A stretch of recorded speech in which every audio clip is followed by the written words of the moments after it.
صلی علی رسول کریم والمہدی الموعود علیہ الصلوۃ والتسلیم۔ اما بعد فقد قال اللہ تبارک و تعالی فی کلامہ القدیم والفرقان العظیم۔ اعوذ باللہ من الشیطان الرجیم، بسم اللہ الرحمن الرحیم۔ اهدنا الصراط المستقیم صراط الذین انعمت علیہم غیر المغضوب علیہم ولا الضالین، آمین۔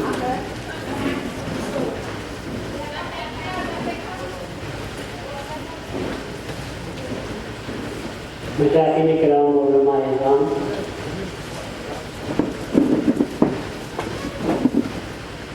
معزز مہمانان، بصورت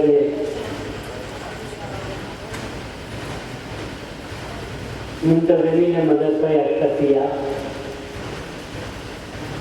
جو ڈائس پر بیٹھے ہوئے ہیں، بانیان مجلس،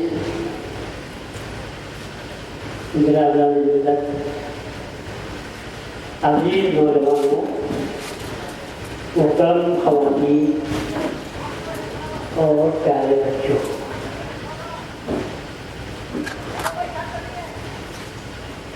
بہت زیادہ خوشی آج محسوس ہو رہی ہے۔ مسرت اور شادمانی اپنی بلندیوں کو چھو رہی ہے، یہ محسوس کرتے ہوئے کہ آج کی اس مجلس کا اہتمام چند نوجوانوں نے اشرفیہ کمیٹی کے نام سے، اوپر دائرہ والوں کے نام سے، جس کی دعوتیں ڈالی گئی ہے وہ کر رہے ہیں۔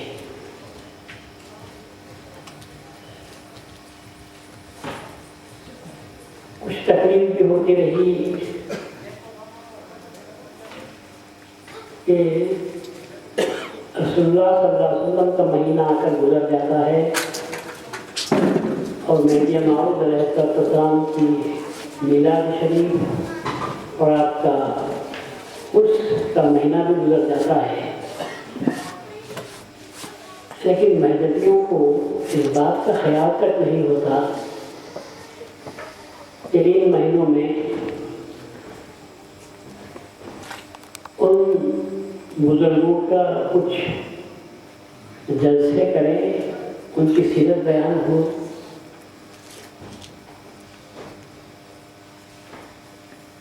ہمارے انجمن بھی خاموش ہے، مدرسہ اشرفیہ بھی خاموش ہے،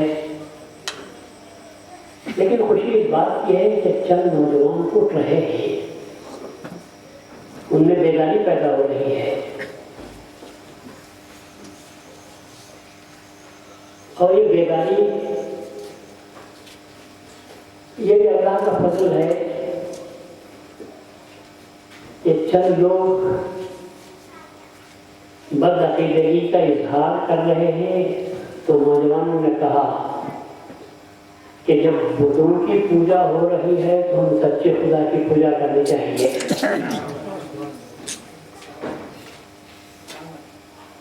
خدا کچھ شر بھی پیدا کرتا ہے تو اس میں خیر کا پہلو بھی نکل آتا ہے۔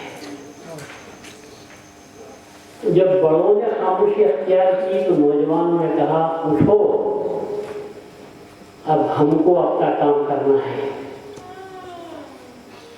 تو یہ نوجوان بیدار ہوئے ہیں اور انہوں نے آج کی مجلس منعقد کی ہے۔ آپ سمجھتے ہوں گے کہ صاحب مجلس پہ کیا ہوتا ہوگا، دو چار مقررین تقریر کر لیتے ہیں، فلاں صاحب کا نام ہوتا ہے، تقریر سے فائدہ کیا ہے؟ سنتے ہیں اور جا کر رات میں سو جاتے ہیں اور صبح اپنے کام میں لگ جاتے ہیں۔ آخر اسے فائدہ کیا ہوتا ہوگا؟ میں آپ کو بتاؤں فائدے جلسوں سے غیر محسوس طریقے پر ہوتے ہیں. عمل کی بات تو الگ رہی، عمل تو رخصت ہوئے زمانہ ہو گیا.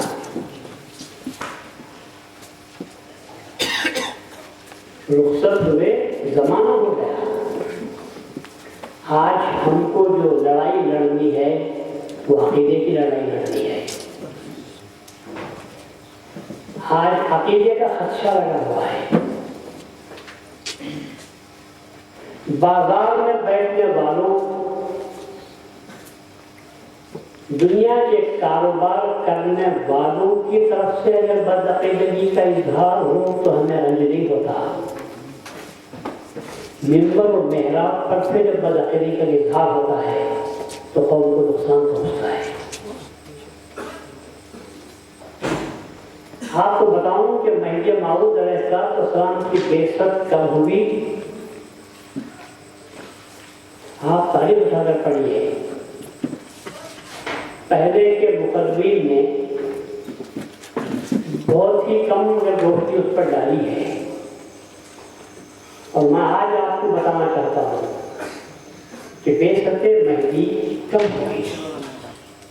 اللہ تعالیٰ نے مہدی موعود علیہ السلام کو کس زمانے میں بھیجا، کس وقت بھیجا اور کیوں بھیجا اور کیا خرابی پیدا ہوئی تھی؟ قرآن میں صاف طور پر اللہ نے کہا ہے میں یرتد منکم عن دینہ. اگر کوئی شخص تم میں سے اپنے دین سے مرتد ہو جائے، کیا اسلام سے کوئی مرتد ہو سکتا ہے عقیدے کے اعتبار سے؟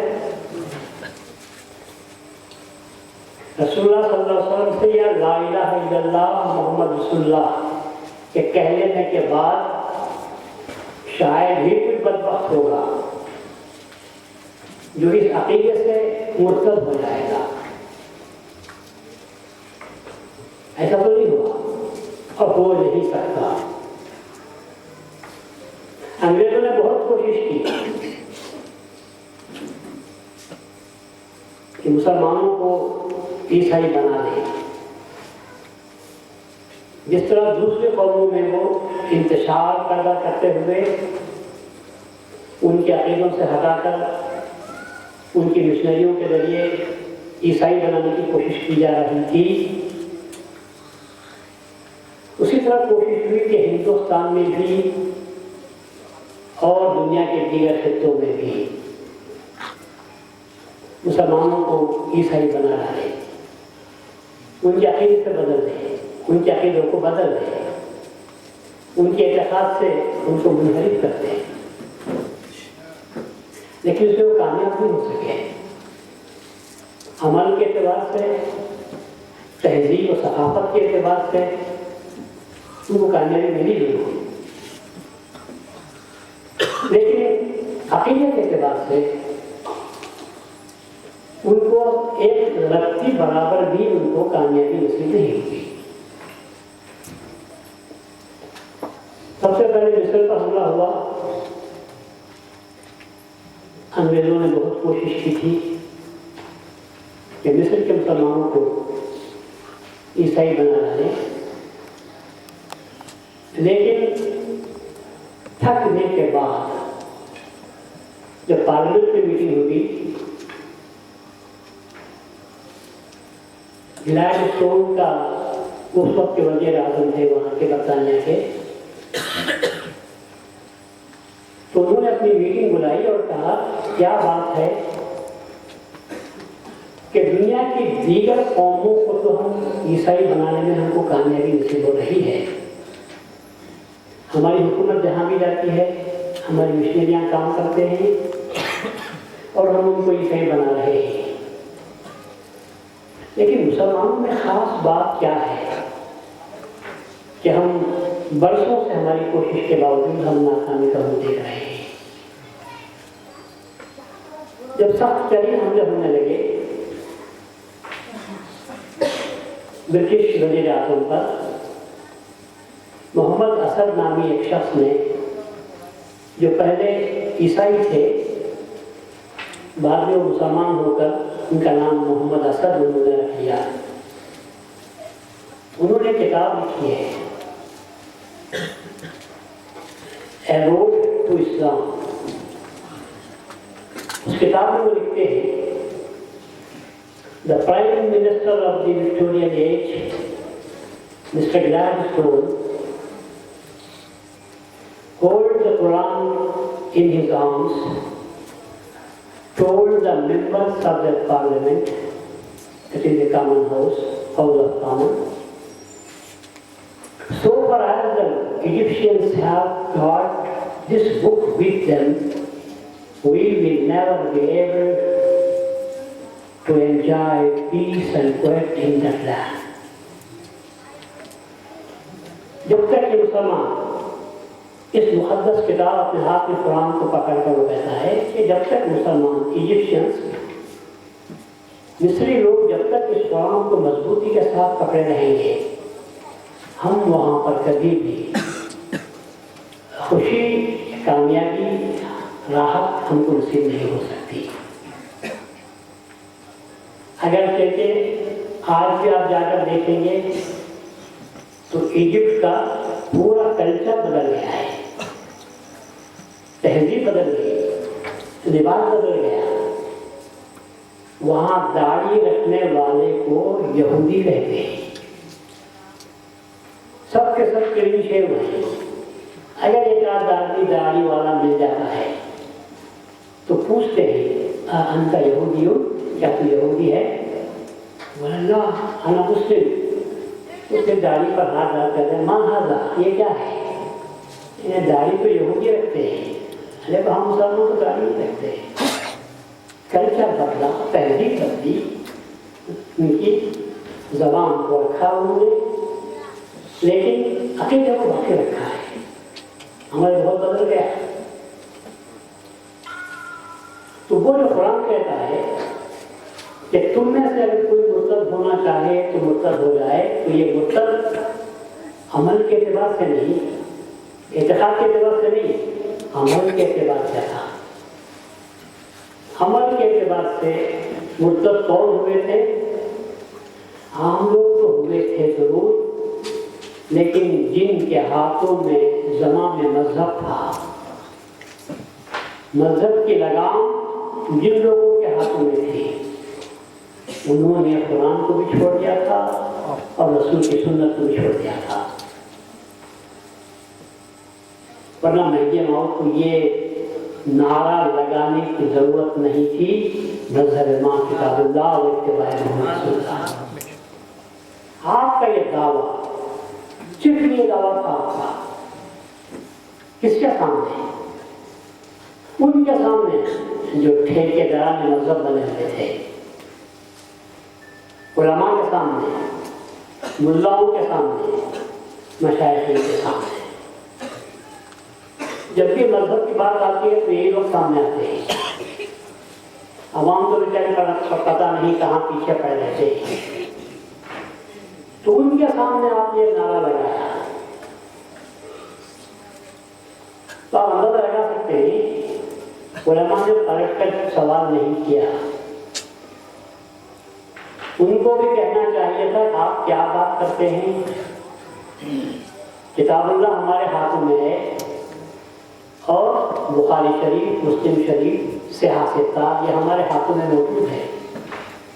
महदी मौत बताना ये मकसद था, हाथ में रखने से मजहब नहीं आता, दिल में रखने से मजहब आता। तुम हाथों में रखे हो जरूर, पढ़ाते हो जरूर, कुरान की तफसीरें सैकड़ों लिखी गई। हदीस अगरचे के सबसे ज्यादा आसान अरबी में रसूलुल्लाह ने बात की है। ऐसी आसान ज़बान मामूली बदवी उसको समझ लेता था। उस ऐसी अहादीस के भी शुरुआत लिखे गए, बुखारी की कई शुरुआत लिखी गई थी, मुस्लिम शरीफ की कई शरह शुरू लिखे गए। हर सियासत की किताबें हैं, सबके शुरू लिखे गए, सबकी शरह लिखी गई है।